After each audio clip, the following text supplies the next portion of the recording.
Thank you. And I will want to start with introductions and start with you, Joe. Sure. Hi, everyone. I'm Joe. I'm an assistant engineer at Sonoma County Public Infrastructure. Hey, Gavin Waters. I'm the citizen rep from Sebastopol.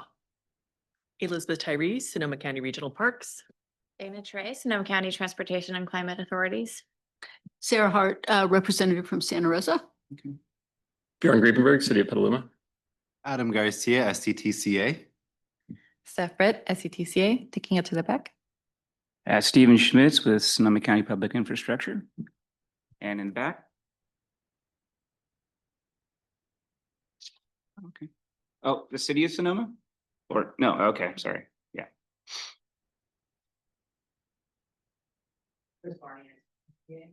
Dawn Gooch, SCTCA. And then online. Tarina Wilson, City of Santa Rosa. Michael Harrigan, City of Healdsburg. Okay, that's fine. Ross Clendenin, SCTCA, despite my old background. Okay. Rafael Miranda, City of Cloverdale, City Planning Department.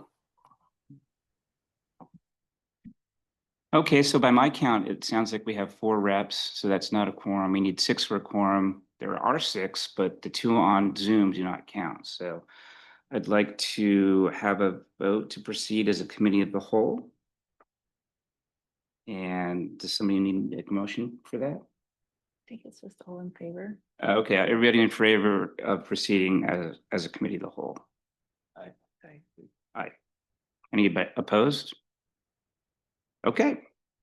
Thank you. Moving forward. Let's see, administrative items. And the first item is receipt and approval of meeting notes. And we have 2 months. Is it just 2 notes? 3 months, March, May, and July. And I was unfortunately not in attendance at any of those meetings, so I'm gonna abstain.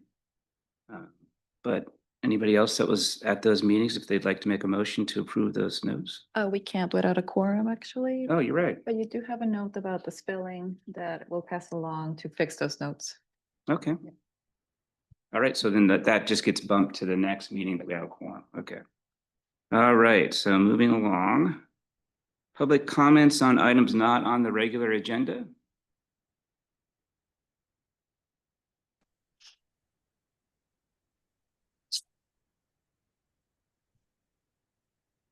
Oh, a couple more people have come in. Welcome. If you wouldn't mind, I don't put you on the spot, but could you just introduce yourselves, please? Stephen Hunter, I'm here. I'm the one that it probably identifies me as Stephen's iPhone. So I'm from Sonoma County Public Infrastructure. Okay. Yeah. Okay, sorry, in the back.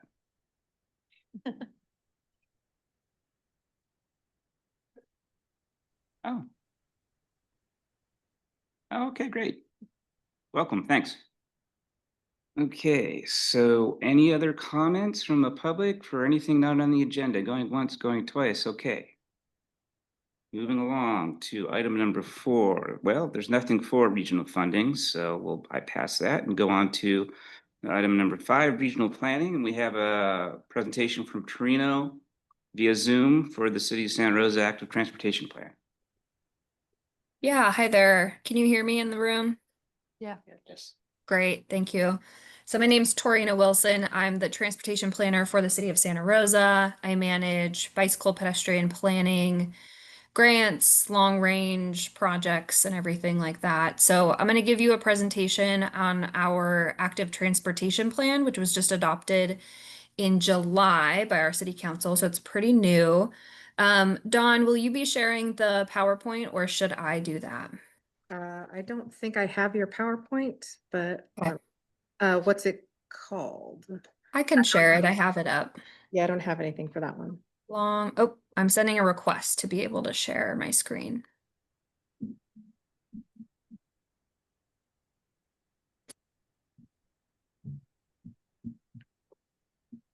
There we go. I'm sharing. And let me slideshow here. All right, are we seeing the correct screen? Presumably. Yep. Okay, I see small nods. All right. So like I said, our active transportation plan, it was just recently adopted in July. It follows a lot of the same structure that the plans that the county and other local jurisdictions have recently adopted. So I won't get way too in the details on what we've done. But it does include 5 chapters that follow the standard form of bicycle pedestrian master plans, ATPs. And then there is also a series of appendices that's on the project webpage. If you're interested in seeing any of this, go to Google, type in Santa Rosa Active Transportation Plan. It should be the first thing that pops up. So our vision and goals changed quite significantly from our last plan that was adopted in 2018. We have had quite a bit, I would say, of staff turnover. And as part of that, we've onboarded people who are very entrenched in the safe systems approach, in Vision Zero. And so the city of Santa Rosa has wholeheartedly accepted these concepts, which means that with this plan, we shifted away from just putting in bike and pedestrian infrastructure as we can, to really being safety and multimodal focused. So all of the projects that we now pursue within the city, because of how we've structured this ATP, are safety projects first. So you'll see on the right-hand side, make safety the default option. That's really now entrenched in our organization and is the basis for the ATP, but then also all of the capital projects and smaller projects that we're pursuing. So we have a full existing conditions chapter. We have, like a lot of jurisdictions in Sonoma County, we've got some good shared use paths, but the majority of our bike lanes are the Class 2 bike lanes, which do not offer any space or vertical protection for bicycles that are using our roadways. But you'll see on the right-hand side, we have started putting in some Class 2B bike lanes, so giving a little bit more buffer for folks. And then we had less than a mile of separated bike lanes. This has now changed. We have over 5 miles within the city, and we have more that are about to be constructed. But this is just to show you where we were in 2023 when the existing conditions was done. And then you can also see on the right-hand side that there's several portions or several miles within the city where we have sidewalk gap closures that we know that we need to be closing over time. So in our existing conditions, these are the 5 primary topics that we looked into. So we looked at where are there transit stops within the city. All bus trips, they begin or they end with some form of walking or biking. So we need to make sure that our infrastructure to those locations are adequate. We looked at equity. So where in the community do we have neighborhoods that are disadvantaged? Where are folks potentially lower income and they could benefit from better walking and biking infrastructure? On the top right is PLTS, that's the pedestrian level of traffic stress. So we did an analysis to determine, okay, if you're a pedestrian and you're walking along X facility within the city, what level of stress are you experiencing? With the assumption that someone is not very incentivized to walk on a corridor where there would be a higher level of stress because they'd be scared of collision or they'd just be generally uncomfortable. The bottom right is the same, but it's for bicycle. So it's the bicycle level of traffic stress. And then the bottom left is collisions. So we wanted to know, where are there collisions happening within the city? This also includes the high injury network. So we could look both on a spot basis of where collisions are happening, but we can also look at segments where it seems like there may be a concentration of collisions. We did 2 phases of public outreach. Phase 1 was more of the early reconnaissance. We were asking folks, where are there barriers within the city that you would like us to focus on? But we also asked folks where we were doing things right. And that was really helpful to understand, what are we doing that the community is resonating with that we could also do some more of. And then we took all of that information from phase 1 and we compared it to our existing conditions to determine what projects we should do where. And we entered phase 2. So we took all of those projects to the public. we said, here's everything that we've learned, here's everything that we've heard from you. Are these projects representative of what you had mentioned to us? So the community did get a chance to comment on a lot of those projects. So chapter 4 is the main, I would say, meat, because this is where we talk about what projects are we actually going to be pursuing in the next 5 years before we update this plan again. So this is a map showing citywide the pedestrian network recommendations.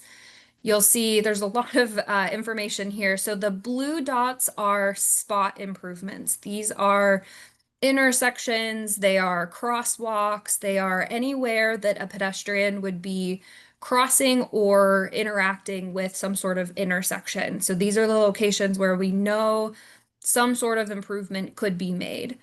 The red lines on the map are locations where we are missing sidewalk. Let me see. I have my face in front of my legend. I just want to make sure I don't say them wrong. Okay, so the red lines here are we have a sidewalk gap on both sides of the roadway, and the yellow is we have a sidewalk gap on just one side. So you can see there's certain areas of town where we have pretty long segments where we're missing sidewalk on one or both sides. So this map is really helpful in us being able to tell where are those gaps that we could focus on closing. These are the overall recommendations. So there's 49 miles within the city where one side of the street has a gap. There's 26 miles where both sides have a gap. And then there's 41 miles of shared use paths that we would like to complete. This 41 miles, though, it's a little bit misleading. This does include locations within Santa Rosa where we have maybe a gravel creek path. So there is access, people are using it, but it's not fully paved. It is gravel. And so it's technically, quote unquote, incomplete, but it is there and folks are able to use it. So this 41 is kind of a misleading gap, so to say. This is a slide that shows you some different types of treatments that we could install. These are more, these match the pedestrian spot improvements that I mentioned. So it's not just putting in a sidewalk, closing a sidewalk gap. It's doing things like installing curb ramps that are ADA accessible, having curb extensions so that vehicles that are turning at intersections are doing so slower. High visibility crossings, having pedestrian island in the middle of a roadway so that your crossing is not only shorter, but then you have a location of protection in the middle. And then there's various levels of flashing beacons or signals that we can put in to also increase awareness that there may be pedestrians crossing. This is the citywide map for the bicycle network, and it's probably hard to see on your screen because I know some of these colors are a bit similar. But if you were able to look at this map closer and look through the legend, you'd notice that the majority of the projects that are proposed citywide are Class 2B and Class 4. So the Class 2B are the lanes where it's the standard bike lane on the side of a roadway, but there's a painted buffer. So there's a space buffer between vehicles and where the bicycles are. And then Class 4 is the same thing, but there's a vertical delineation. So there's some sort of bollard or a planter or curb stop or something there that provides more protection between the vehicle and a bicycle. So of the bicycle recommendations, there are 56 miles where we already have a facility, but it could be better. So this is something like a Class 2 bike lane. It's just a painted bike lane on the right-hand side of, say, an arterial like Guerneville Road. And we know that we can go in, we can add a buffer, and we could add some vertical delineation so that it's just upgrading an existing facility. There's also 139 miles of new facilities. So these are locations where we do not have a bicycle facility and that we would go put one in. Part of the reason that this number is so high is because we have a ton of, like if you're on this map and you are able to dive a bit deeper into it, there are a ton of locations within the city where we designate bicycle boulevards. So this goes a little bit past the class 3 bike lane, and it includes traffic calming techniques to make more of a neighborhood connection between arterials and those bigger roadways that people might need to be accessing because there's services on them. In chapter 4, we also have a series of policy and program recommendations. They follow the 6 E's, which I think some people in the room will be familiar with, but that is engineering, education, encouragement, evaluation, engagement, and equity. So we really want to make sure that not just infrastructure projects are completed, but we're also looking at how do you make sure the community knows how to use a bike lane correctly? Or how would the community know how the hawk signals work that mimic a traffic signal?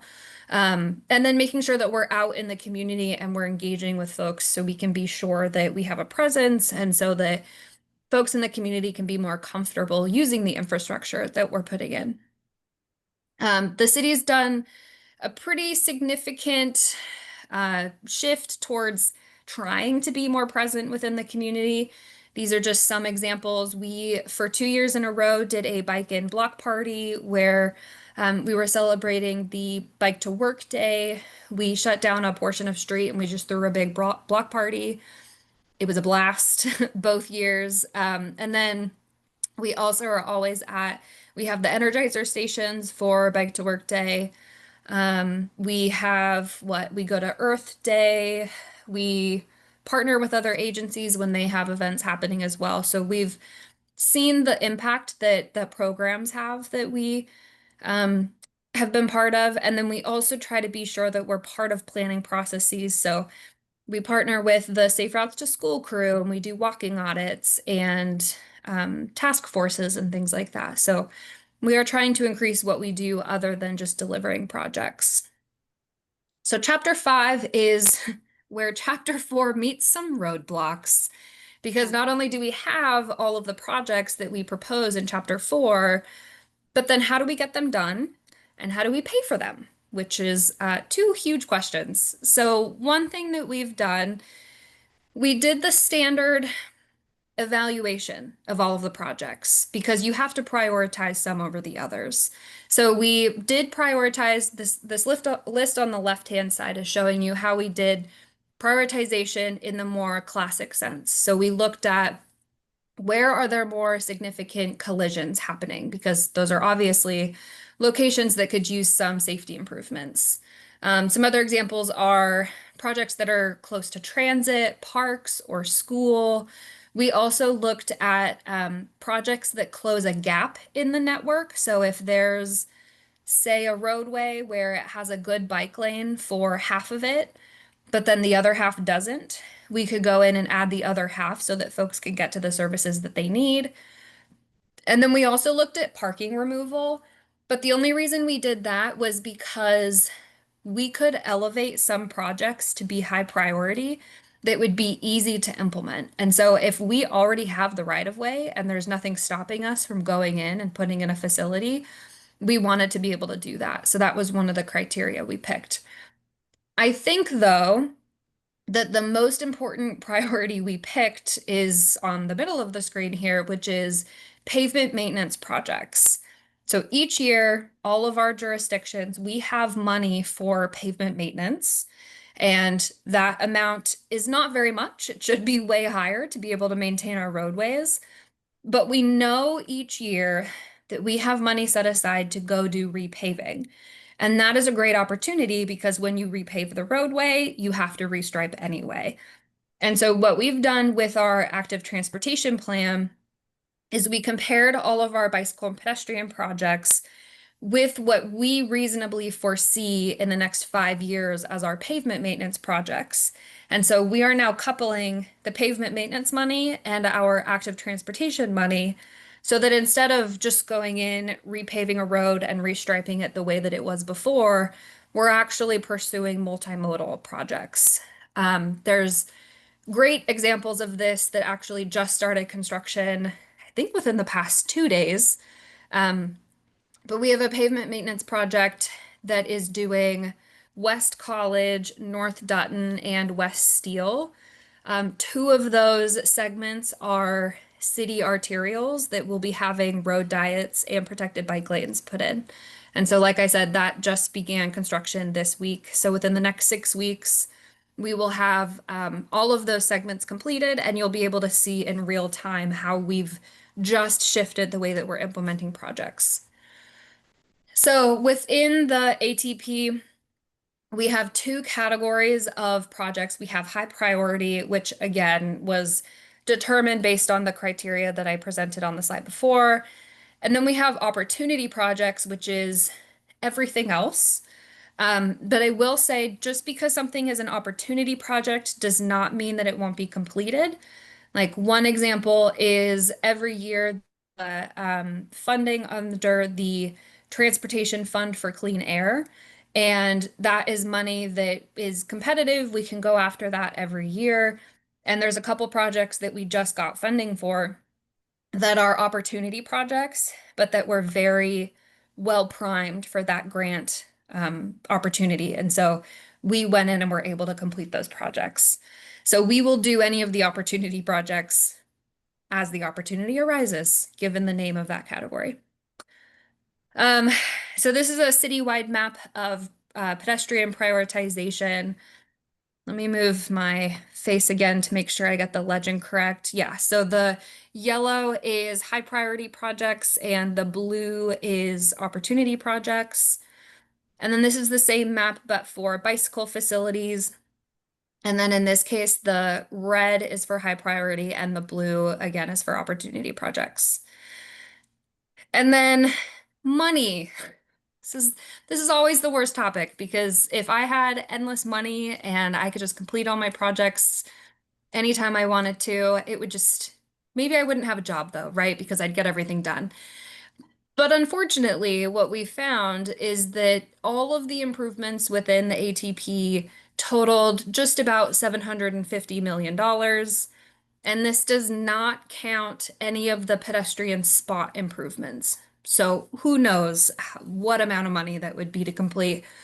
And even when we narrowed down by just the high priority projects, we're still looking at over $220 million, which again, we don't have that.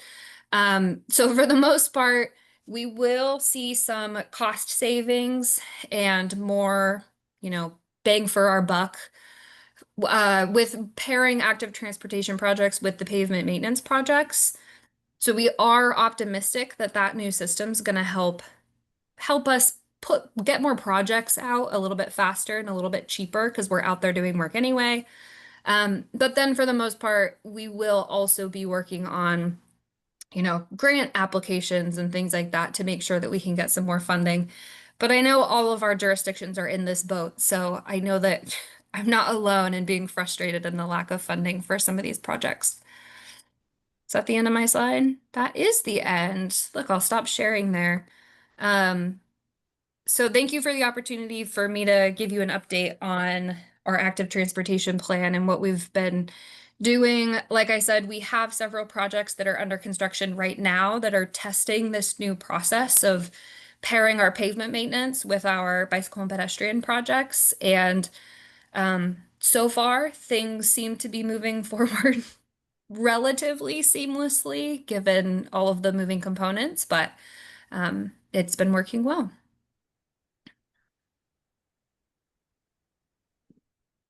I have some questions. Go ahead. Sure. Yep. So when will 4th Street be pedestrianized? Great question. So the 4th Street pedestrianization process is actually going through our economic development group because of the implications to local businesses. We provide support, and giving them, here's what the traffic counts are. And I know our parking department is also involved because there'd be some impacts there. Our city council gets pretty regular updates. They just got one. Might not have been this most recent meeting, but it was in September, so it was maybe the first Tuesday of the month.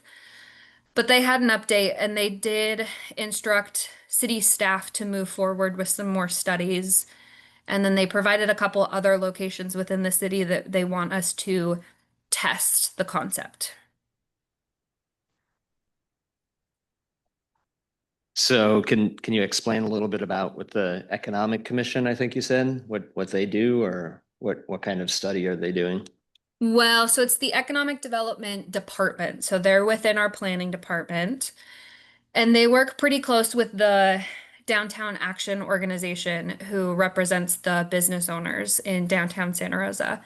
And so, as you might expect, happens in a lot of jurisdictions, some business owners are really excited about the opportunity of a pedestrianized street, whereas others have concerns about different things. Parking, there's vendors or what's the word I'm looking for? Their trucks dropping items off and things like that.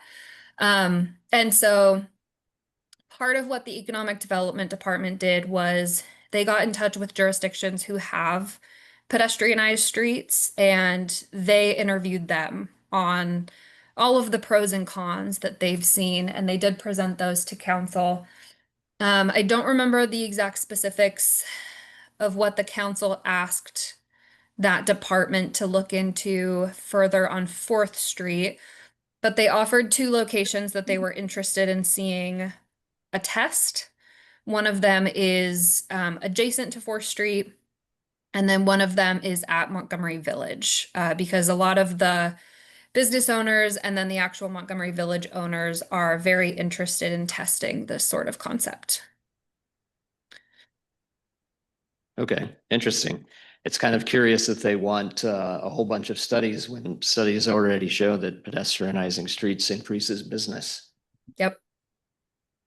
It is interesting. I have another question, actually. Why isn't the Santa Rosa Transit Mall immediately adjacent to the Smart Station? That is a great question, and that predates me. So I don't necessarily have an answer on that, but I do know that the short range transit plan addresses concerns related to that, and several of our departments have ongoing discussions about how to remedy what we've built ourselves into. So I'm part of that, but most of my discussions on that topic are related to lower stress bike lanes and making sure that pedestrian connections are there. And then I do help partner on grant applications when they become available and when various departments want to work together to try and figure out solutions. Seems like kind of a no-brainer. I mean, you should just move that thing to the Smart Station. Yep. There are many things I consider to be no-brainers, but my role at the city is what it is. So I can provide suggestions. Thanks. Okay, thanks for the presentation, by the way, Tarina. Very good. Yeah. Very informative. And so we'll just continue the discussion here. Go ahead. Yeah, thanks for the presentation, Tarina. Congratulations on getting the active transportation plan adopted. I'm curious if maybe the implementation chapter covers kind of expectations for community engagement. And just to kind of provide some context here, we also just adopted ours recently. And a lot of our council discussion when we were adopting centered around the need to meaningfully engage the community, but also to streamline project delivery by, it sounded like, by reducing the level of community engagement in projects. So I'm curious what your experience has been, or if the plan kind of touched on that. Yeah, I feel you. The plan does not outline how we will engage the public moving forward, other than programs or other than updating the plan in 5 years. I will say Santa Rosa is in a very unique position where I think probably for the first time, we have a council that very, very enthusiastically supports multimodal and general safety projects. And because we have new leadership that came in within the last 2 years, there's been a lot of faith that the council has with our department to get projects done. And so with that, we have a lot more clearance to move forward with projects a lot faster than we have in the past. So that's one side of my answer. Second side of my answer is we recognize as staff, we haven't heard anything from council on public outreach, but we recognize as staff that the public outreach process tends to either slow down or could kill certain projects that we know are important safety projects. So we now have the adopted ATP, which we are taking as our blueprint and our like quote unquote general permission to move forward with projects. If there's something that we determine needs an intense or any kind of public outreach campaign, we will still absolutely do that. But for the most part, we're recognizing that the city staff and the engineers are the experts on how to get these projects designed to be successful and then also to be implemented. So for the most part, there will not be public outreach when it comes to designing a project.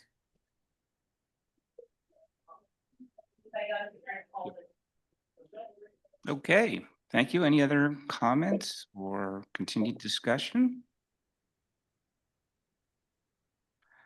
I have a couple comments to make. Again, thanks for the presentation. It's always good to see how other plans are put together. And I know that the countywide plan was done by Farron Piers and used Alta. So it's always interesting to compare and contrast how it's all put together. And one thing that I thought I heard you mention earlier was that you're going to update this plan every 5 years. And has that been the periodic? Is it always been 5 years, or has it been longer than that in the past?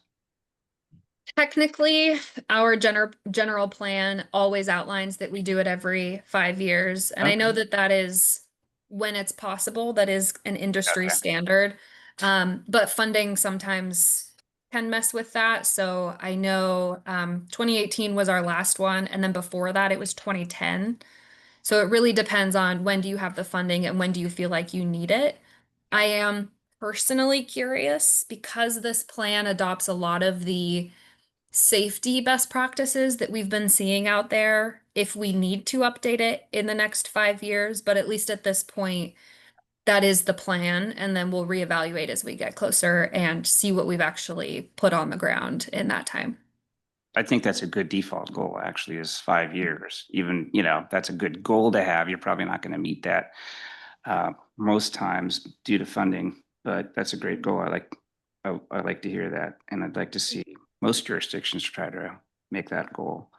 I was very impressed on the pedestrian detail. I mean, I'm on the county side, and it's always difficult for us to do because we've got such a huge area that we cover. So we focus in on more of the urbanized areas, Sonoma Valley, Gurneville, but to take a microscope to all the pedestrian facilities in Santa Rosa and get into the detail that you have is pretty impressive. And so kudos on that.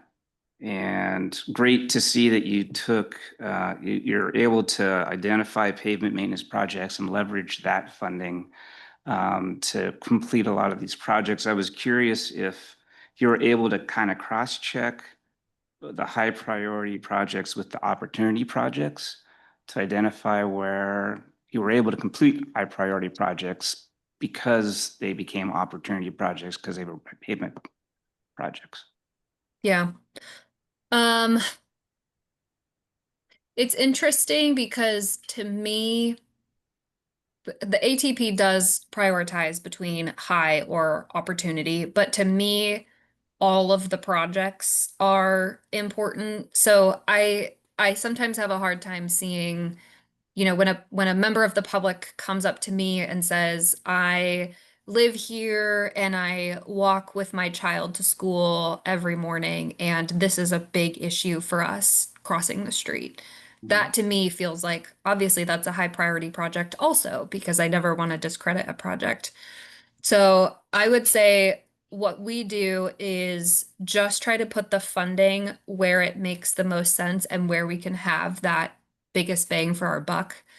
I don't know if that really answers your question necessarily, but Well, It it gives me a warm fuzzy feeling when you can kill two birds with one stone, right? Right. Yeah, You're already doing a definitely. pavement preservation project, and you can finish a high priority project at the same time. That's just Yeah. And sometimes the phasing's a little wonky. So I mentioned how we had construction start this week on one pavement maintenance project that's on North Dutton. That project is between Guerneville Road and West College, but then we separately have a grant-funded project that's North Dutton Road Diet Protected Bike Lanes from West College to West Third. So we're working on both at the same time, but the more southern portion is not going to go in for about a year. So there's also, that's like kind of a frustration, I think, with the work where every year you incrementally make the streets better as much as you can. I wish I could do it all at the same time, but then again, I might not have a job because then I'd finish it in a year if I could. Yeah. all right. Well, again, thanks very much for the presentation. Looks like a great plan, and I'll continue to hear your updates on how things move forward. Sounds good. And I'm here if anyone has questions or wants to know how their jurisdictions can kind of build off of what we're doing. Great. I have a follow-on sorry. question, not specific to Santa Rosa, but they identified $750 million in shortfall basically for the projects that they want to do. And the other municipalities as well as the county must have similar projections of shortfalls.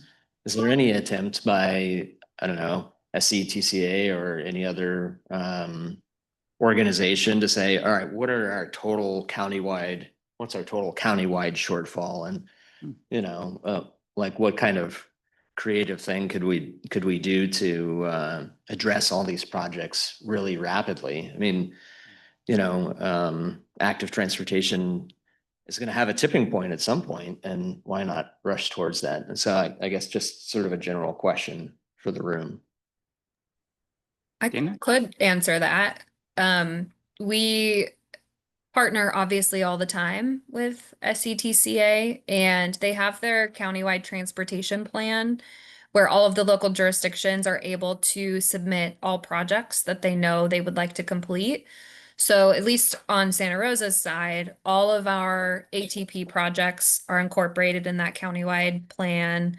There's also any pavement issues. So if we have locations that are also, let's say, a bus route, obviously having good pavement there is important. So SCTCA does help us quite a bit with that. And then they are also a like funding delivery agent for us. So they get funding from many different sources and then funnel it down to us. So I think there's a pretty robust, countywide system. I'm curious what other jurisdictions in the room might think, but at least for us, SCTCA is a huge reason that we're able to get certain projects out the door.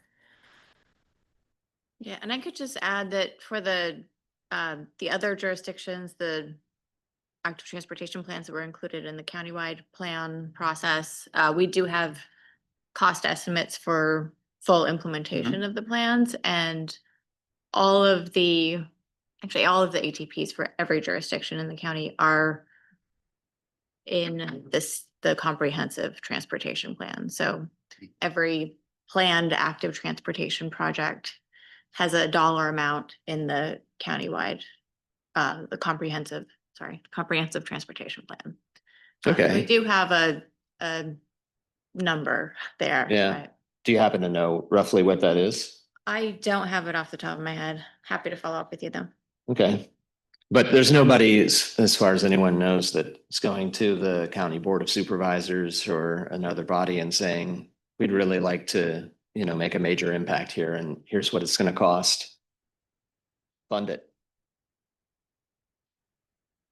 I think that the funding it piece is something that we are all working toward constantly, and Chris might have more to add. So it's there are a lot of people working toward that. Yeah, I just say as part of our comprehensive transportation plan that Dana and Tarina both referenced, the total need All right, I'll speak into it better. Yeah, in our comprehensive transportation plan, the total transportation need for the county is around $17 billion. That includes roadway projects, bicycle pedestrian projects, and transit projects. Only about 5 billion of that's funded. So there's a huge outstanding need for all sorts of transportation projects. We're definitely engaging with our board, which includes 3 of the Board of Supervisors and a rep from each jurisdiction on that. So they're aware of the shortfall. Tarina mentioned how SETA or SCTCA goes after different funding sources. So we recently had a call for projects for our funding program cycle 2, which gathers a lot of these funding programs together and pulls those priority projects from our comprehensive transportation plan and lines that funding up with those projects. We're definitely going after funding and working on chipping away at that, but that's a big amount of need, right? So we'll continue to do that. We'll continue to advocate with our board, which includes elected officials from across the county, and also with the Metropolitan Transportation Commission, with the state, and also go after federal funding sources. So, but yeah, any additional support in those directions would be helpful, I'm sure, as well. Cool, thanks. Okay, moving along to the next agenda item under regional planning. And that's the final Caltrans Bay Area Bike Plan, and that's a presentation or information provided by Dana. Yeah, thanks. So this is just a quick informational item. Wanted to make sure everybody is aware that the Caltrans Bay Area Bike Plan, District 4 Bike Plan is published and available.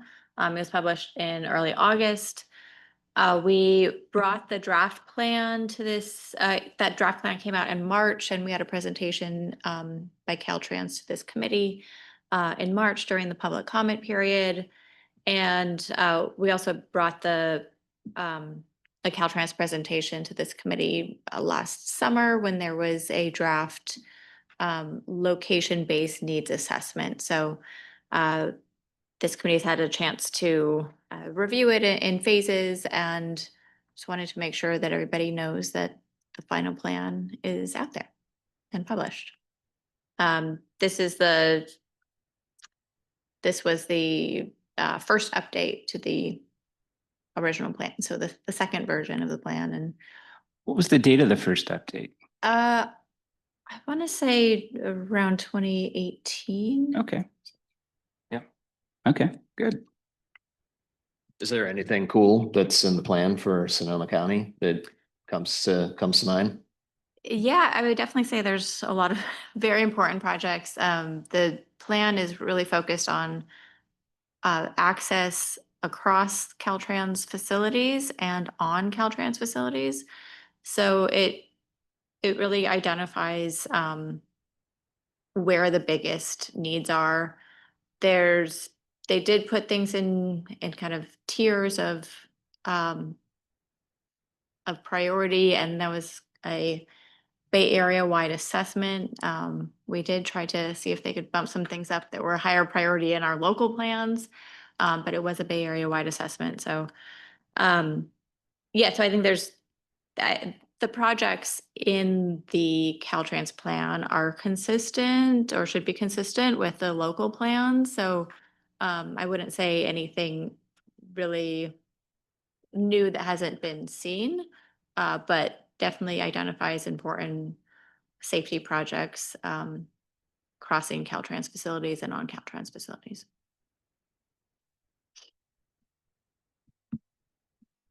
Do we have a sense of how Caltrans is actually implementing their bicycle and pedestrian plans? It seems like they're primarily through maintenance projects, but are they actually pursuing like standalone bike ped projects that, to your knowledge?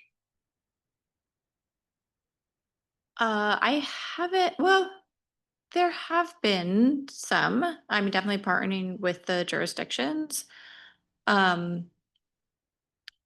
They are, working to build up their process for ensuring that the bicycle plan as well as the pedestrian plan are reviewed when other projects are being done, which is, you know, historically not always happened. So, in terms of like a program to independently put forward these projects, I'm not sure.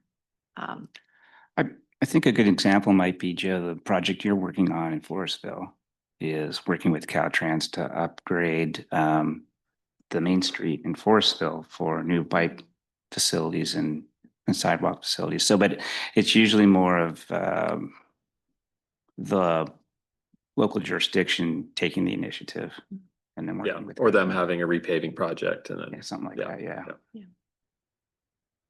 I do know that Caltrans is doing a lot of CAPM projects throughout the county, which are, I don't know what the acronym stands for, but I know it has to do with paving, sometimes bike and pedestrian improvements. And I know that they're planning on doing that on Highway 116 from Sebastopol all the way to Monterey, and also in Geyserville on Highway 128. I don't exactly know the limits, but it does include downtown Geyserville. What's the name of the program again? CAPM, CAPM. Never heard of it. Have you heard of it? yeah, there's one coming up in Petaluma on Lakeville Highway What too. does it stand for? I- Sorry. Capital something. It's maintenance projects, though, is my understanding, along with they've got the shop, which is the state highway operational something. Oh, yeah, the shop. So it's part of the shop. I don't know if I know they're both addressing maintenance. I don't know if they're the same thing. Okay. Yeah. All right. Well, that's a new acronym for me. I'll add to my list. All right. Any other comments? Thanks for that information, Dana. And can move on to 5.3, which is a week without driving proclamation. This is just informational stuff. Yeah. If you want more acronyms, we can call this one WWD, Week Without Driving. So the board adopted SCTCA Resolution 2025-21, which proclaimed the week of September 29th to October 5th as a week without driving.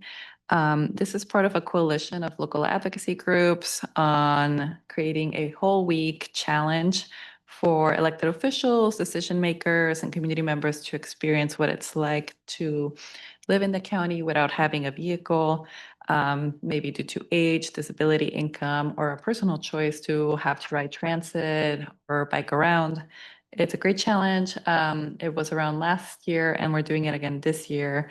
And we want to invite you all to participate and try out what it's like to go a whole week without a car. I know I failed last year because of the heat wave, so hopefully this year will be better for everyone. There's a kickoff celebration that is free and open to the public on Saturday, and it's from 2 to 4 p.m. at the Sonoma Clean Power Customer Center downtown. That's it for me. Great. Thank you. Any questions? I'm just curious, so you said, do you have any way of seeing how well it did last year? Like how many people participated or? I don't have a list of like people that registered or how well it did. I know anecdotally quite a few people started and didn't succeed because of the heat wave, but maybe this year will be better. But yeah, I can look for resources to see if there was any way of tracking it, but I'm not aware of one.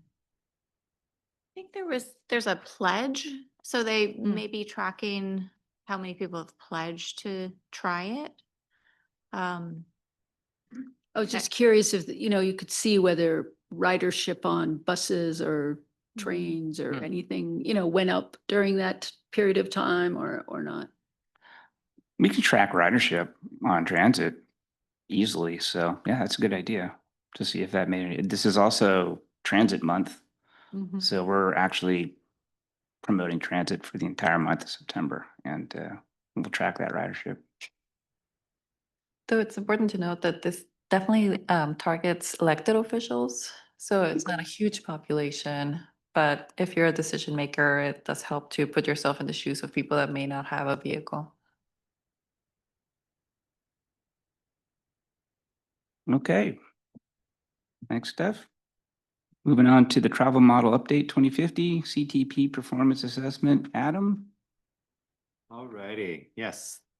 Good afternoon, everyone. Adam Garcia, data analyst here at SCTCA. Here to give you a report on our traffic model update and an evaluation of the performance of the CTP projects. All right. So, apologies if you've heard this already, but hopefully you'll learn something new if you have. What we're trying to do with this performance assessment is really look at two main variables.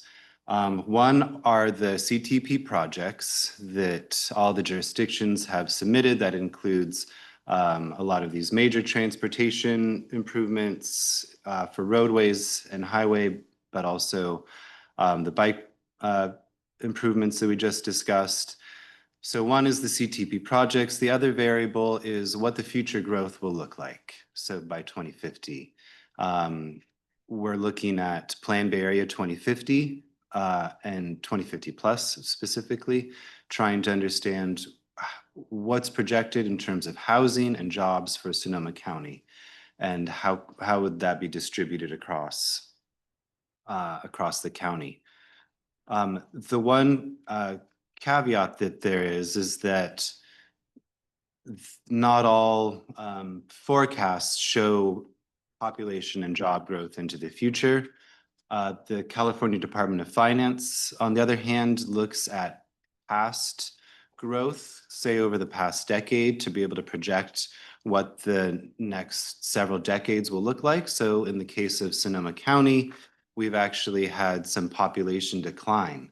So projecting that into the future, based off the Department of Finance's projections, we'll actually have a lower population than we do currently. So those are the different variables we're working with, and we'll go over these in just a little more depth and be able to understand how they affect the overall travel behavior within Sonoma County. So getting to the Plan Bay Area 2050 plus, we can see just a quick overview of the number of households, approximately 25,000 new households, and then 53,000 new jobs are projected to come into Sonoma County by 2050. And so part of this plan is then to try to figure out how do those, how's that growth distributed. So taking a quick step back, hopefully this is all familiar to folks. This is our comprehensive transportation plan, vision, and goals.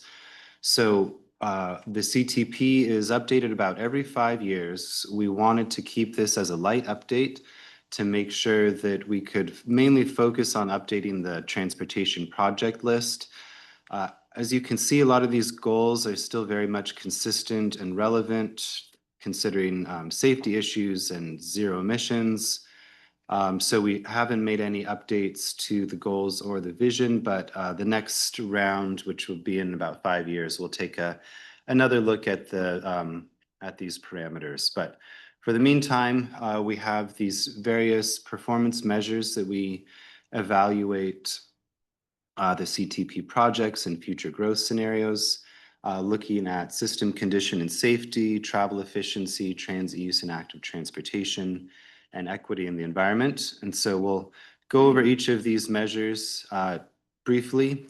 But before that, just to underscore a few points about the performance assessment. As I mentioned, it's really a high-level analysis, so we're not going into too much depth in our assessment, but trying to give a big picture. Given the uncertainty around growth between these two different scenarios of Plan Bay Area 2050 plus and the Department of Finance, we know that the future still remains fairly uncertain. So we're trying to plan for both scenarios.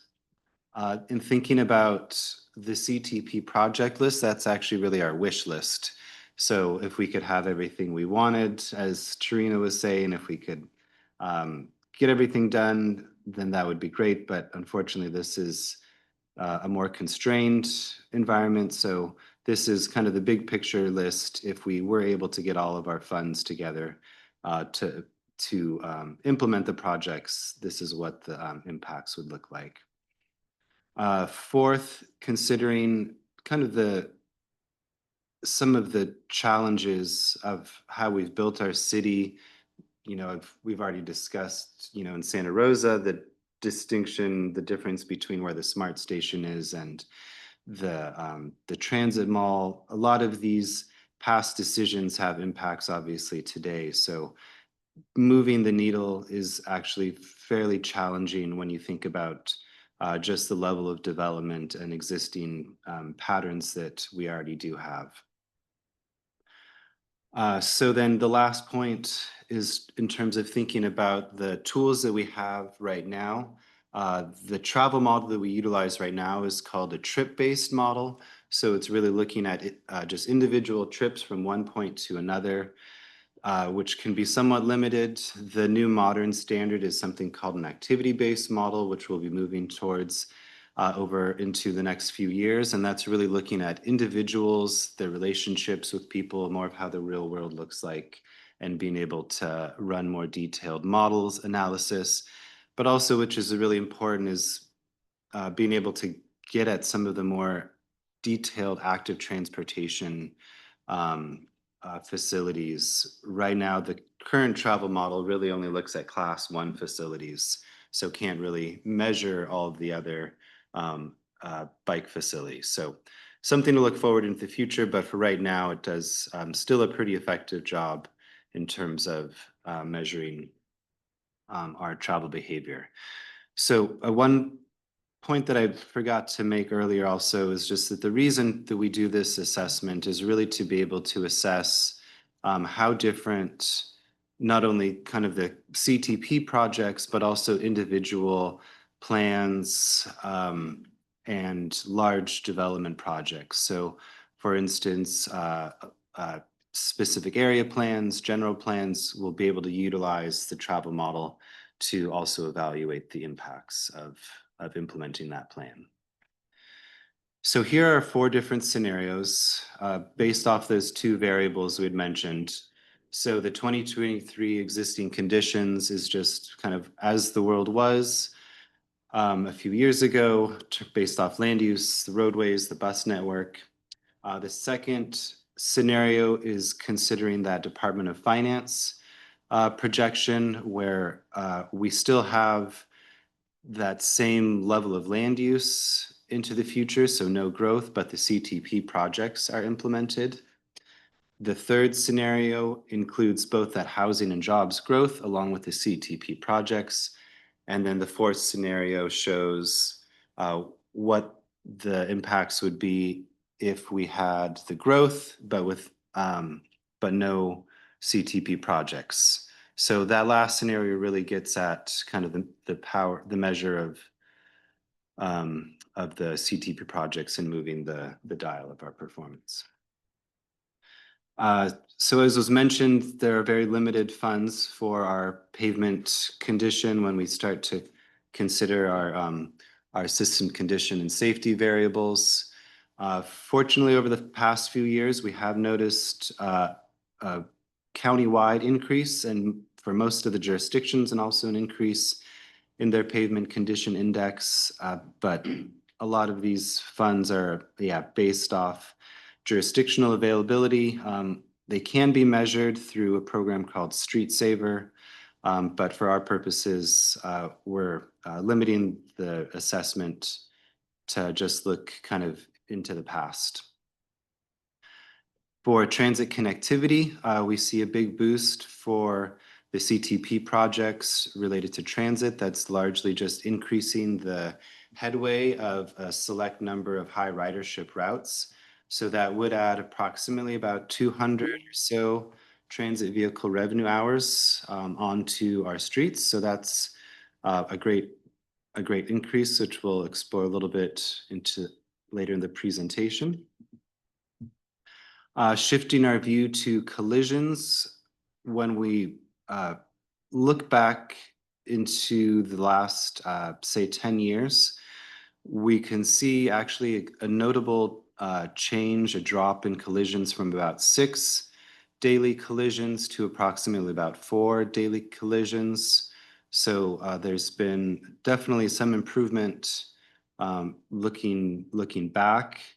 When we look to the future, though, we have a little bit more of a challenge, especially with all these great Class 4 and Class 1 bike projects coming on. Without the more advanced tools to evaluate those impacts, what we do know is that purely based off projected VMT increases, as that correlates with collisions, there would be a likely increase with the increase in number of cars on the road. For travel efficiency, one of our main measures is hours of delay. And so a big takeaway from this chart is just noting that when we do have that growth for housing and development without the CTP projects, you get almost about an hour and a half increase in delay versus kind of the world that we know right now. With that 2050 CTP scenario, the last one where there's the growth and the projects, we see that roughly the congestion tracks pretty closely with population increase. So not a huge increase, which is encouraging just to try to at least maintain the status quo. For transit use and active transportation, kind of the no surprise graph on the left is the work from home has greatly increased since the COVID-19 pandemic and has displaced some of those other active modes of transportation to work. When we're thinking about the mode share for all trips, work and personal and family trips, pleasure trips, we see a slight increase in the transit ridership for that 2050 CTP scenario, given the increased headways of those most used bus facilities. This chart we're hoping to improve and make it even more dramatic once we get some final shape files from Petaluma, Windsor, and Santa Rosa. This is based off the countywide level right now. There's looking at about a 3 times increase in terms of the bicycle facilities that would be implemented across the county, and that includes all modes. For our updated bicycle chart, we're hoping to be able to show actually the distinction between those different facility types. So I know, at least in the case of Petaluma and maybe some other ones, there's, for instance, you'll likely see a decrease in Class 3 bicycle facilities and then an increase with more protected facilities as the more protected facilities are replacing more vulnerable bikeways. For transit ridership, one of the great stories is about a 8,000 person increase in terms of how many people are riding. This is actually just looking at the bus system in terms of transit ridership. So a huge increase for that CTP 2050 scenario when we have both the growth and the increased headway of the busways. So that's a great highlight for the CTP projects and the performance.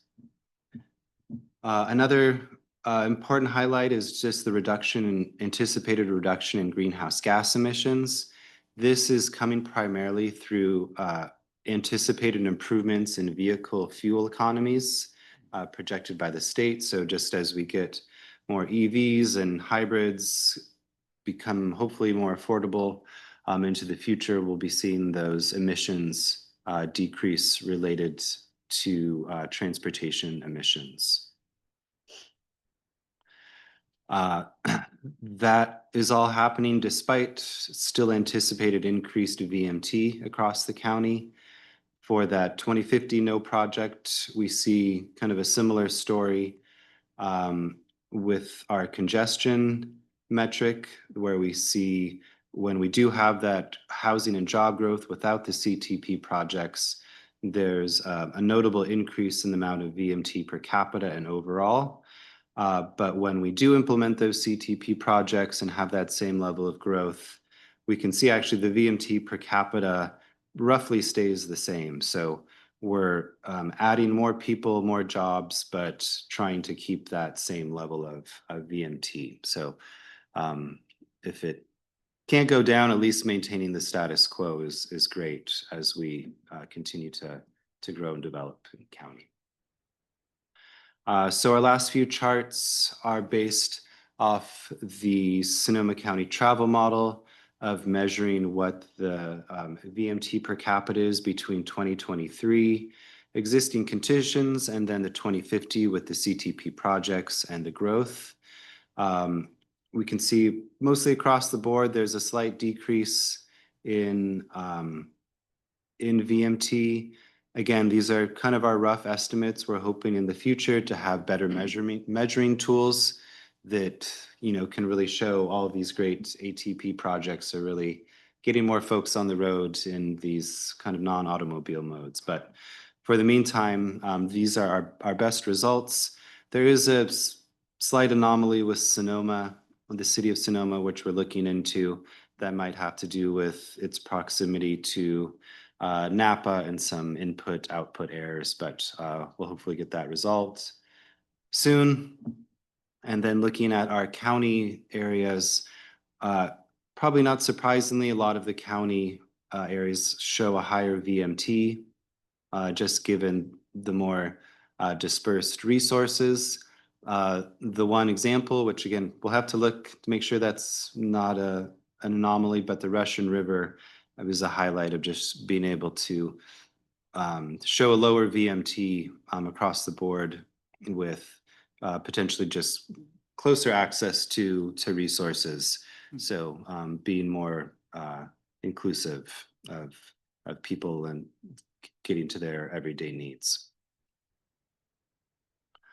So just taking a step back to review, one of the major points is that increase in transit ridership and coverage.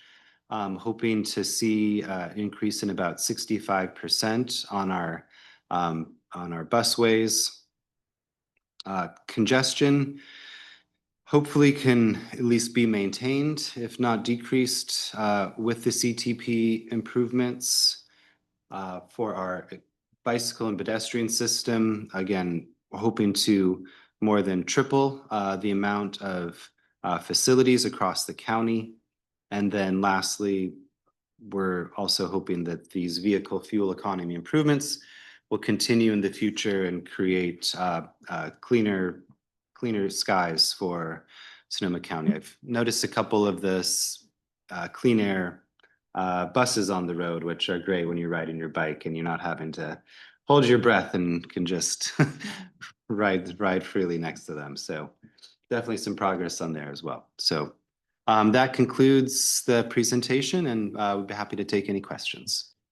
Yes. Could you go back to the equity and environment slide for a second? Yeah. That one. Mhm. Does that take into account the present administration in terms of, rolling back incentives for buying electric vehicles and things like that? Do you think the trend will still go in that direction? That does not include the current administration's actions. Chris, I'm not sure if you'd have any comments to add to this, but this is kind of as the world was in 2023, I guess. Yeah, Yeah. these factors predate that, but we're hearing from the California Air Resources Board that they expect our Californian fuel economy standards to stay mostly the same going forward. So maybe that's optimistic, but that's where the state's at right now. So we're following their guidance on that. And do you think, I mean, maybe nobody knows this, but do you think the state of California will step up to deal with this, rolling back of the financial incentives for electric vehicles? I know there's a lot of support for the vehicle fuel economy standards in California. In the absence of the federal the federal standards, there are fewer levers that can be applied to the different manufacturers. So I know that's a potential issue, but I know California will try and provide as many incentives and work with the manufacturers as much as they can to keep those in place. So the goal is to get by 2035 to have all electric vehicles being sold. So that's definitely kind of in flux at this point. But yeah, all of these forecasts are based on that projection still. So, and until we hear otherwise from the state, that's kind of where we're going as well. California should tax inefficient vehicles more progressively, in my opinion. I mean, when you Yeah, 'cause when you the- roll back incentives, you have to look for other disincentives. So Right. Yeah, just because I know a few people who were interested in getting electric cars and all of a sudden they're like, I have to do it right away because I'm going to lose the financial incentive. So then I'm wondering how many people who might have thought about it in a year from now will not do it. So that's why I was kind of wondering about whether this projection, I mean, it's hard to, That's a good question. Yeah. Yeah, it's a great question. I have a couple of questions. For the greenhouse gas, how do you factor in switching to shipping via rail? So for example, smart controls, the freight rail corridor, but their shipping is very limited and limited to south of Petaluma, basically south and east of Petaluma. Can you project that at all? Like, if shipping were fully done by rail along that corridor, what kind of reductions could there be? Yeah, I'm not aware. That would probably require a scenario to be able to project into the future what that would look like. If we had some projections from SMART to know what that capacity would be, that could be something we could input into the model. But I'm not aware of any that we have at this point to be able to kind of make those kind of guesses and say how that might actually translate. But those are the kind of really interesting counterfactuals we can kind of put into the model.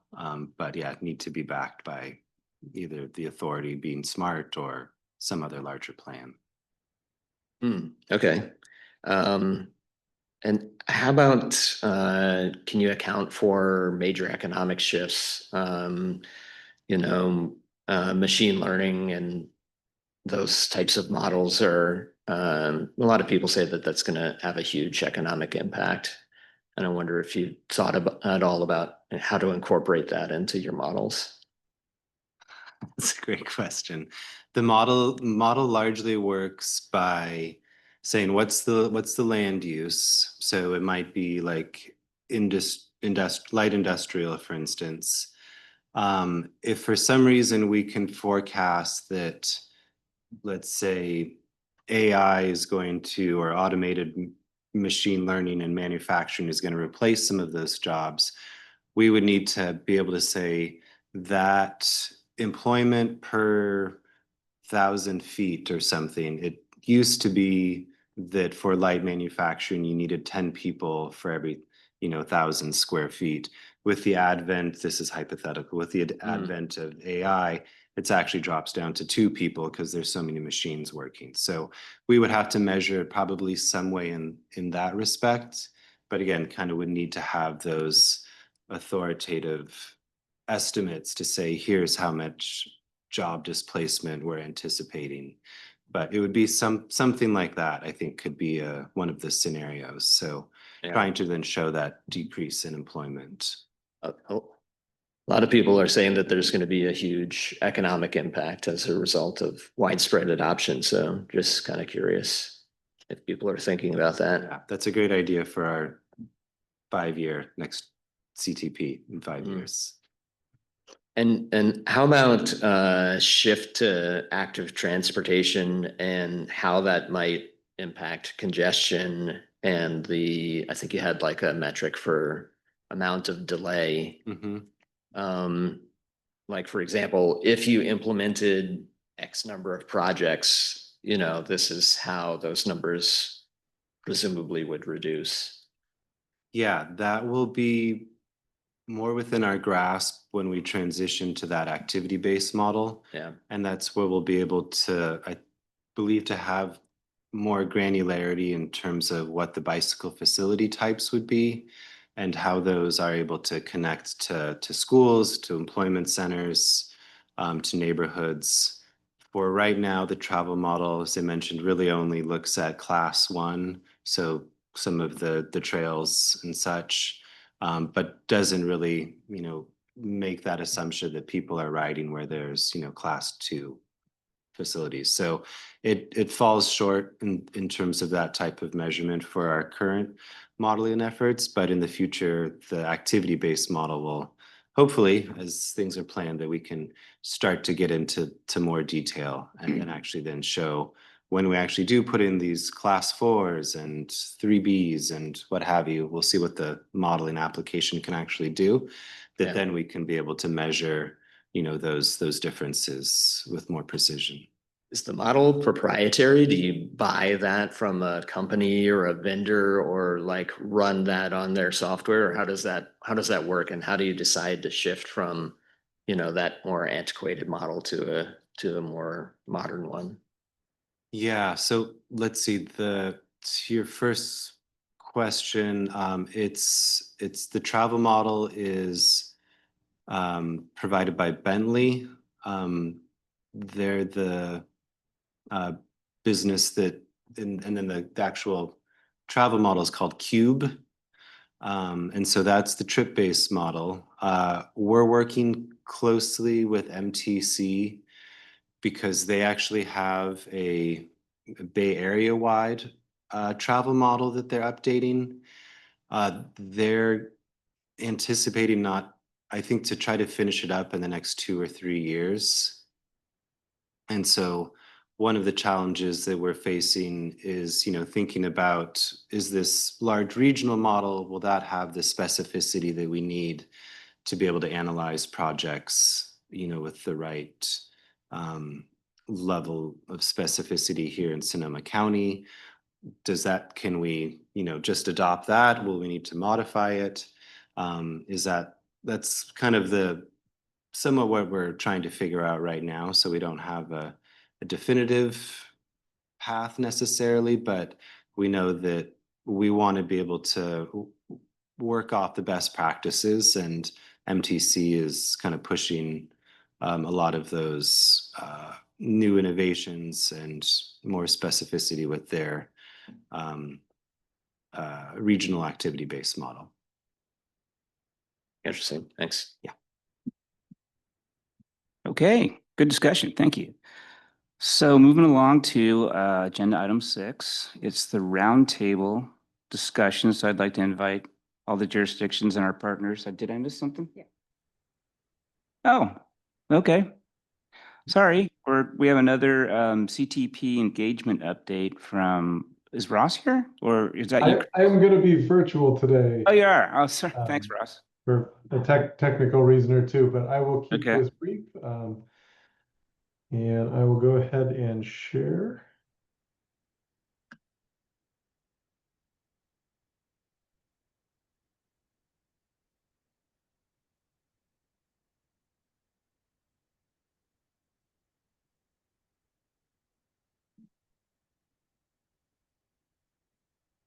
And 1 second, is that the correct? Yes, it looks. It looks correct. Yeah, it's got the right date. Correct. Okay, excellent. 1 second, just seeing where my speaker notes went. That was right here. So let's see, this is a brief update on the Comprehensive Transportation Plan engagement process. Public engagement was a key part of the CTP. We want to be sure the plan reflects the diverse transportation needs, priorities, and goals in Sonoma County. The outreach process was designed to be inclusive, equitable, responsive, and with a focus on reaching some historically underrepresented communities and areas in Sonoma County in the interest of shaping the county's transportation future. So our goals and principles, we basically these goals align with the broader objectives of the community-based transportation, the CBTP program, which you guys have heard about, as well as the CTP's vision of a more connected, equitable, and sustainable transportation system. So we're not starting from scratch here, but a lot has changed since the last time we did the CTP update. So we are building on that knowledge, but trying to update, and definitely heard some new things from folks in the process.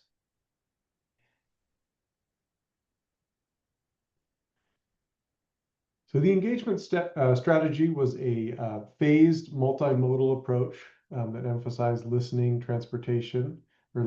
collaboration, and transparency.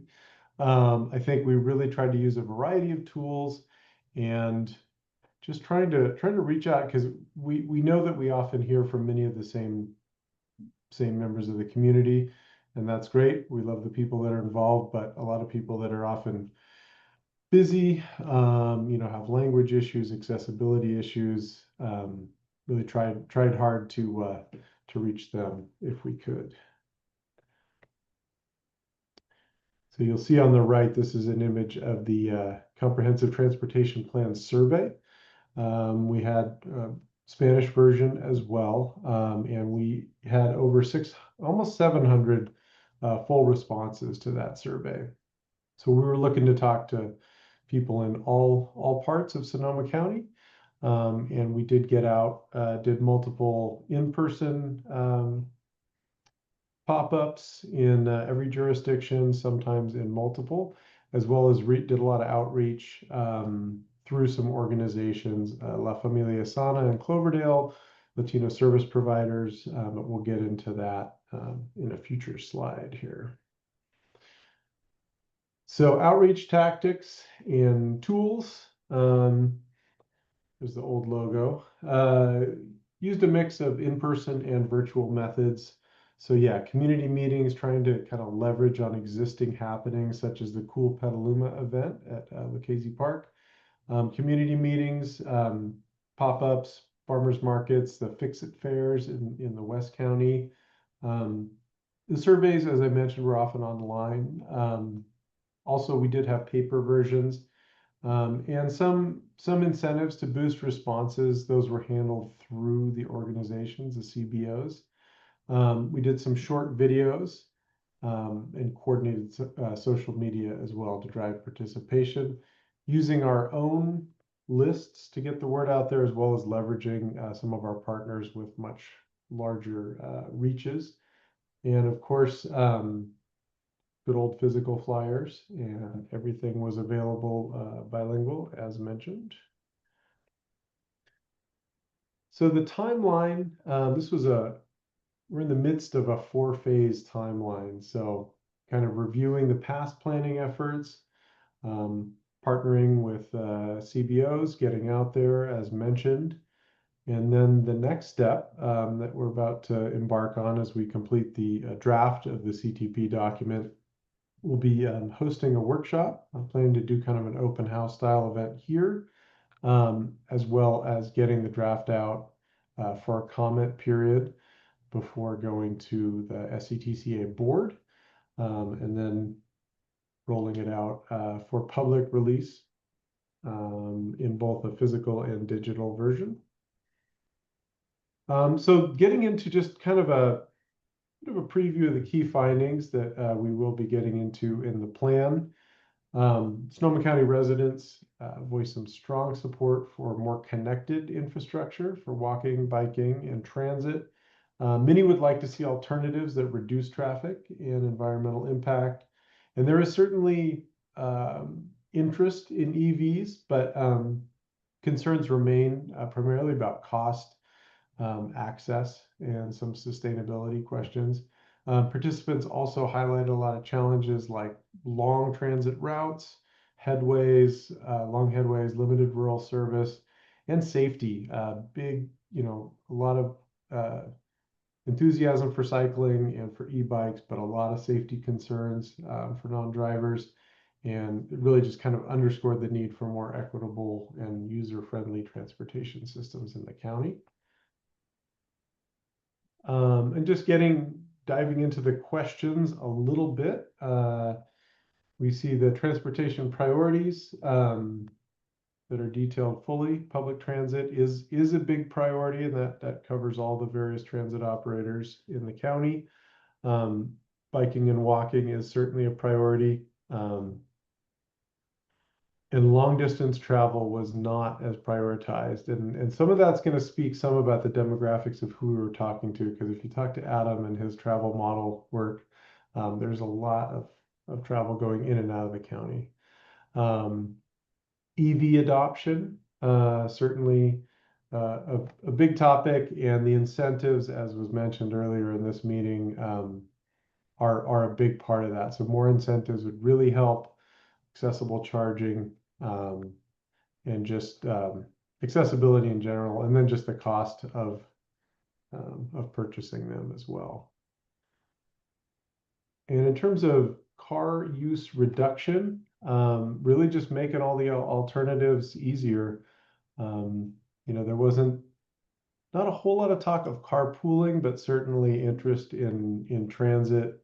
I got to really add here, particularly with some of the students that Santa Rosa Junior College, big enthusiasm for reduced or free fare public transit, such as the Clipper Pass, the Clipper, I forget the exact name of it. Basically, there was a kind of a pilot program that was done at the JC and is not currently going to go on due to cost, but a lot of enthusiasm for that. So we did get very good engagement from the youth, particularly around that issue. Whoops. And then equity in transportation, in terms of the biggest things we really heard a lot about were kind of the divide between communities along the 101 corridor, and then folks in the Russian River and in West County or Sonoma Valley, and then just general accessibility and things like the lack of good sidewalks in places like Roseland, and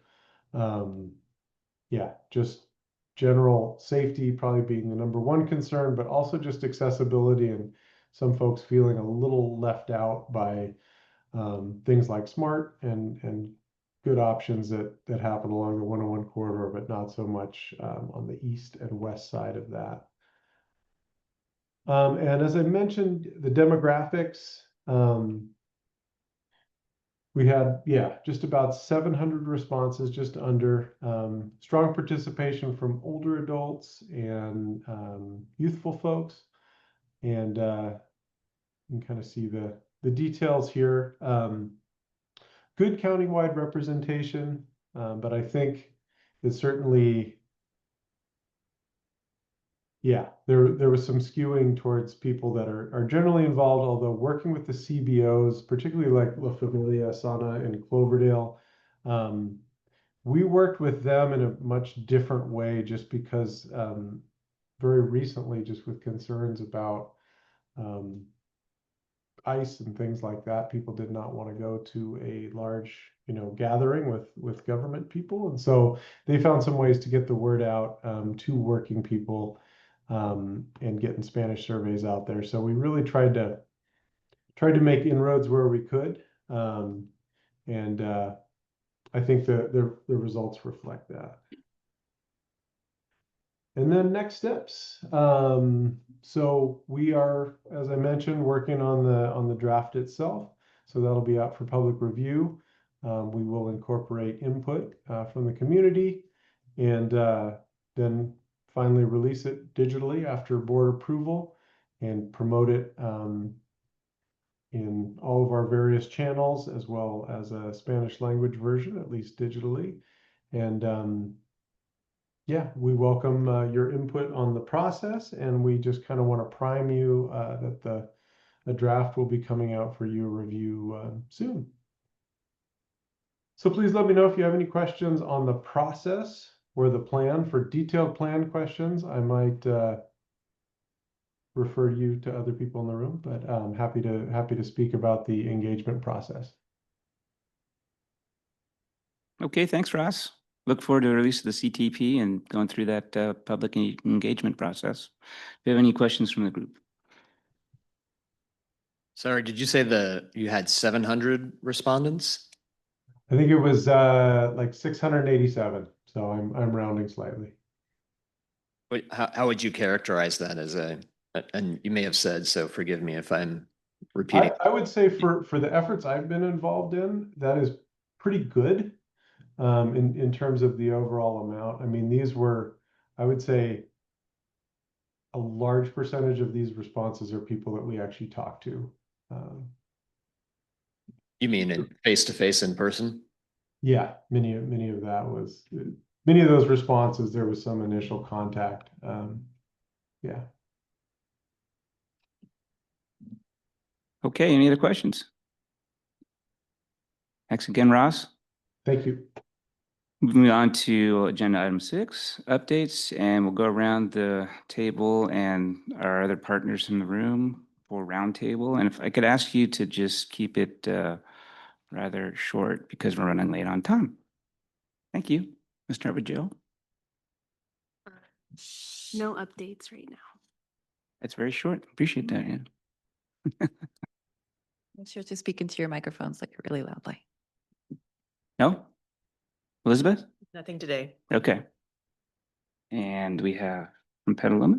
Yeah, I mentioned earlier in the meeting, our council adopted our active transportation plan, first update since 2008 at our council meeting on September 15th. Oh, congratulations. A lot of involvement from our pedestrian bicycle advisory committee and some great technical assistance from SCTA staff with Adam helping with a lot of the mapping efforts as well. So much appreciated there, and yeah, looking forward to getting into implementation now. All right, great. Thank you. Nothing really, except we had our meeting last week, and Tarina just kind of went over some plans, and it was mainly just to finish all the things that haven't been done yet, you know, to get those done. And then she presented some bicycle and pedestrian collision data, which was interesting, but didn't really show any real trends. It was about it. Okay, thank you. And Bike Coalition in the back, any? Do you mean me, or is Eris there? Oh, there's somebody in person here, but we can Okay, get next, Tina, thanks. I was just going to add that we are participating in the Week Without Driving event on Saturday. So we'll be there offering information, advice, guidance on commuting for those who are participating. So we hope we'll see some of you folks there. Thanks. Great, thank you. And then going to the folks online, and I heard Christina speak up. Go ahead.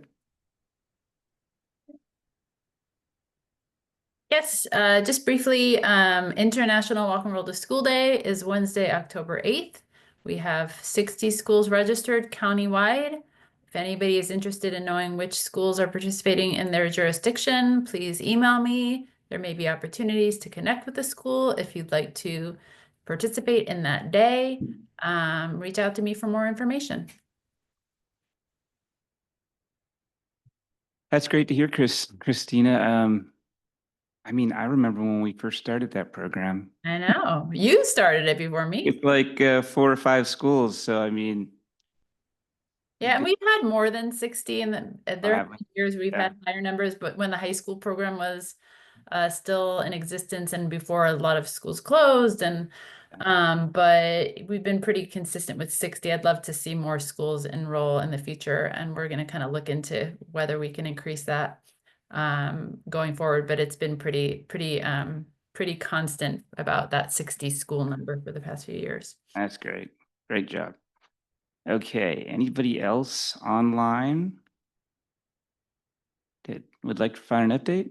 Or in the room, Sonoma Clean Power, you're here as our guest? No? Okay. All right, then let's move on to shared micromobility updates from anybody. I could just give a brief update on the program, the Redwood Bike Share Program.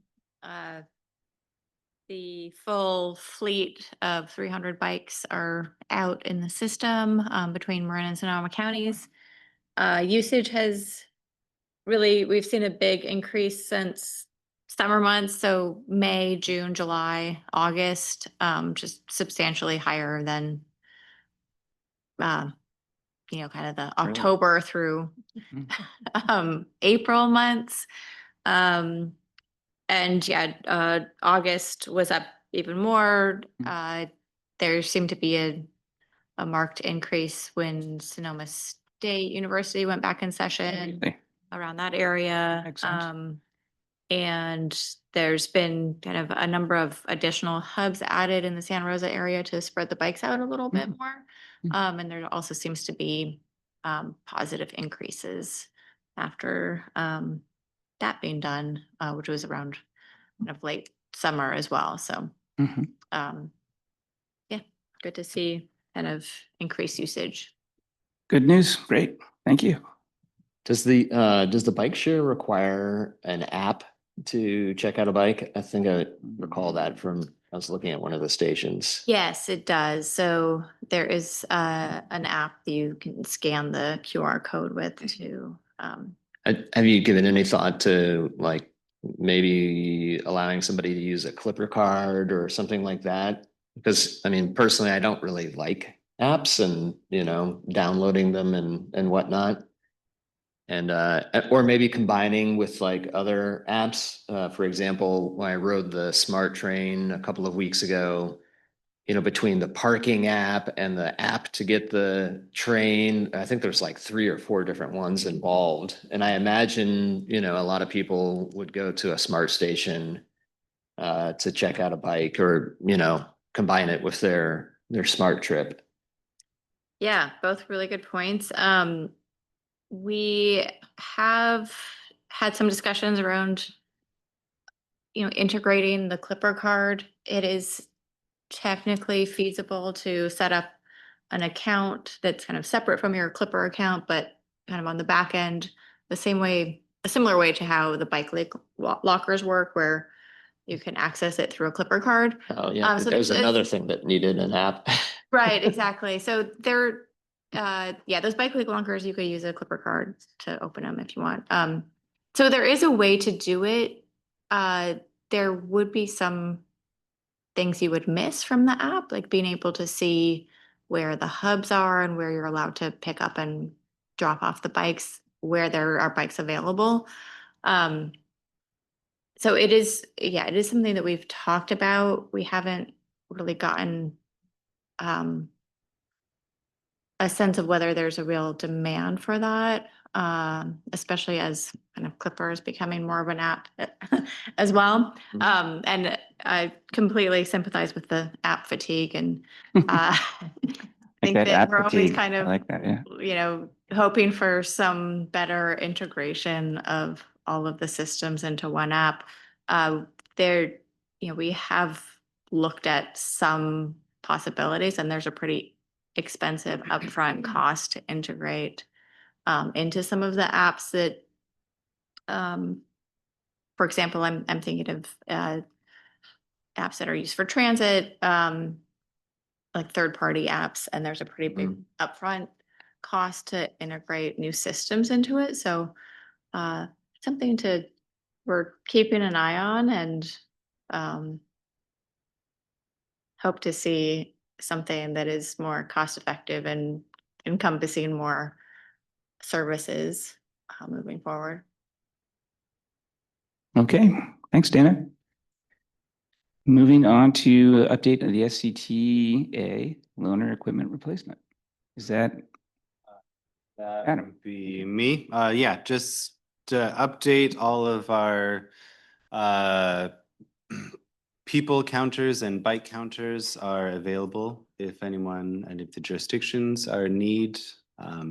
Be happy to help you out. Now, were they replaced recently? Is that why it says that on the agenda? Equipment replacement? Replacement. Maybe it's spell check. Yeah. Okay. Replacement. All right. Yeah. They were on, wait. replaced. Yeah, Okay. it's been a That's an old, over a year. Yeah, it's maybe. an old agenda item. Yeah. But yes, we do have some Okay. new counters. All right, thank you. Moving on to other business comments, announcements. Steph, I know you have an update on the TPPR. Yes, more acronyms. This is the Bay Area Transit Priority Policy for Roadways. Back in May, they came through and got some very valuable feedback on the policy and their transit priority efforts. It's a really cool policy where they're going to prioritize transit. So maybe you've seen this where they have bus-only lanes on streets or bus on shoulder and the highway, and it will mostly affect other parts of the Bay Area, but it's really cool to see this policy. It will also include some design standards that will make them more accessible and prioritize buses and the curbs that will definitely benefit everyone using transit. So it's up online, check it out. It's on MTC's website. The other announcement I have is Thanksgiving is the same week as our next meeting. I wanted to check, I will be here, but checking to see whether people won't be here. You won't. So do you want to raise your hand if you're planning on being here? We can also reschedule it. You're planning on being here. So Thanksgiving is the 27th, is that what you said? So the next one is November 25th, which is Tuesday, and Thanksgiving's Thursday. Yeah, No people and I'll be here. travel. I will be here. Yeah.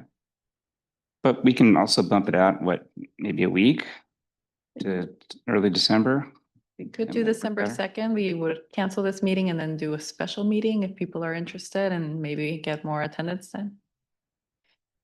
Up to I'd be you. okay with that. Yeah. I'd be okay with that. Okay, great. And that's it for me. Okay, then I think that we can adjourn at 3:15. Thanks all for coming.